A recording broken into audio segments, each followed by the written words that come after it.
Hello everyone, সবাই কেমন আছো? আমি তো খুব খুব ভালো আছি, কেননা আজকে ননদের বাড়িতে আসলাম। তারপর সন্ধ্যার সময় একটু ননদের জামাইয়ের সাথে বেরিয়ে পড়লাম। আমার হাজব্যান্ড তো প্রভুর বাড়ি দর্শন করলো না, তার জন্য আজকে দর্শন করলো। তো চলে আসলাম প্রভুর বাড়িতে আমরা। তো এদিকে একটু হাত ধুয়ে তারপর দর্শন করতে যাব। তোমরাও আমার সাথে একটু দেখে নাও। অনেক দিন পরে আসলাম তো খুব খুব আনন্দ হচ্ছে কলকাতাতে এসে। আর এত জার্নি, ও মা, খুব টায়ার্ডে আছি আজকে। তো আমরা প্রভুর দর্শন করে নিলাম। প্রথম চৈতন্য দাস বাবাজির সমাধি স্থানে এলাম প্রথমে, তারপর যাব প্রভুর কাছে। প্রভুর বাড়িতে আসলে না মনটা একটা আলাদাই আনন্দ আসে। তারপর তো আমরা চলে যাচ্ছি প্রভুর দর্শন করতে। তো দেখে নিলাম। তারপর বৃন্দার পাপার হাত ধরে চলে যাচ্ছে প্রভুকে দর্শন করতে। আর ছুটদা ভাইও আছে। আর ছুটদই আমাদের সকলকে প্রভুর দর্শন করাতে নিয়ে আসলো, কেন আমরা তো সব কিছু চিনি না। তার জন্য ছুটদই নিয়ে গেল আমাদেরকে দেখানোর জন্য। তারপর ধামেশ্বর মহাপ্রভুকে দর্শন করলাম। উফ, মনটা পুরো একদম শান্তি ভরে গেল প্রভুকে দর্শন করে। খুব কাছাকাছির থেকে দেখতে পারলাম, তো তার জন্য খুব একটা আনন্দ পেলাম আর কি। তো তোমরাও একটু দেখে নাও ধামেশ্বর মহাপ্রভুকে, কেমন লাগছে বলবে সকলে। তারপর আমরা একটু নিচে ঘুরে টুরে তারপর আমরা সকলে আবার উপরে যাব। এদিকে প্রণাম টনাম করে তারপরে আমরা সবাই উপরে যাব।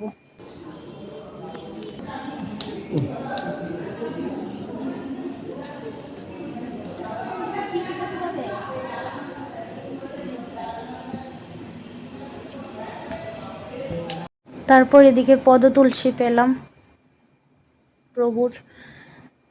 তো তোমরাও দেখো। তারপর বৃন্দা আর আমি মিলে একটু প্রণাম করে নিলাম প্রভুকে। এটা হলো সব থেকে একদম সামনে থেকে দেখা রাসপূর্ণি, এবং আরেকটা জানি কি অনুষ্ঠান আছে, তখন এই এত সামনে কেউ যেতে পারে না, খুব খুব ভিড় থাকে। এখন তো কিছু নেই অনুষ্ঠান, তার জন্য যেতে পারলাম আর কি। আমরা যখন আবার কিছুদিন আগে আসলাম তখন এত সামনাসামনি দেখতে পারলাম না প্রভুকে।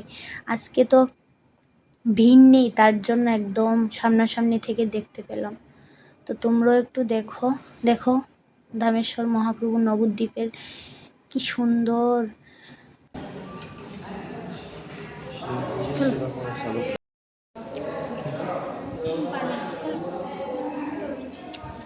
তারপর ওই দেখো প্রভুর সত্যি সত্যি পা, যেটাকে বলে চরণ, দেখো কি সুন্দর করে। আমি এই ফার্স্ট ধরলাম, খুব শান্তি লাগলো। আর এটা হলো বিষ্ণুপ্রিয়া ঠাকুরানী যখন ছিল তখনকার ঘর, এখনো আছে, এখন রিপেয়ারিং করছে। এদিকে কাজ চলছে, তো তার জন্য এটা সবুজ কালার ঢাকনা দিয়ে ঢেকে রেখেছে। তারপর এই দেখো নবদ্বীপ টাউন, আমরা একটু ঘুরতে বেরিয়ে পড়লাম। কালকে গেলাম আমি, হাজব্যান্ড আর বৃন্দা আর ননদের জামাই আর কি। তো আরও তো টাইম আছে আমাদের হাতে, তো আমরা সবাই মিলে একদিন বেরোবো। তারপর আবার ননদের বাড়িতে মনসা পূজাও, এই নিয়ে সবাই একটু ব্যস্ত, তার জন্য সবাই মিলে একলগে বেরোতে পারলাম না আর কি। তো আমরা যখন আমার হাজব্যান্ড আর কি, সরি আমি না, তো আমার হাজব্যান্ড যখন এতদিন পরে আসলো তার লিগা এত দেখাতে হলো আর কি। তারপর আমরা একটু হালকা টিফিন করতে গেলাম। ছুটদা আমাদেরকে সবাইকে নিয়ে গেলে একটু হালকা টিফিন করতে। তো টিফিন করে আমরা আবার চলে যাব গঙ্গার ঘাটে। গঙ্গার ঘাটে গিয়ে একটু বেরো টেরো দিয়ে তারপরে যাব বাড়িতে। তোমরা একটু দেখো গঙ্গার ঘাটটা। অ্যাকচুয়ালি গঙ্গার ঘাটে ছিলাম না, একটু দূরে ছিলাম। খুব বাতাস, খুব আরাম ছিল জায়গাটা, একদম দারুণ ছিল। আর একটু গেলেই গঙ্গার ঘাট। তো আমরা তো স্নান টান করে দুপুরেই সেরে গেলাম। ভিডিওটা পোস্ট হবে, তো ভিডিওটা কেমন হয়েছে তোমরা একটু সকলে জানিও। Tata, bye bye.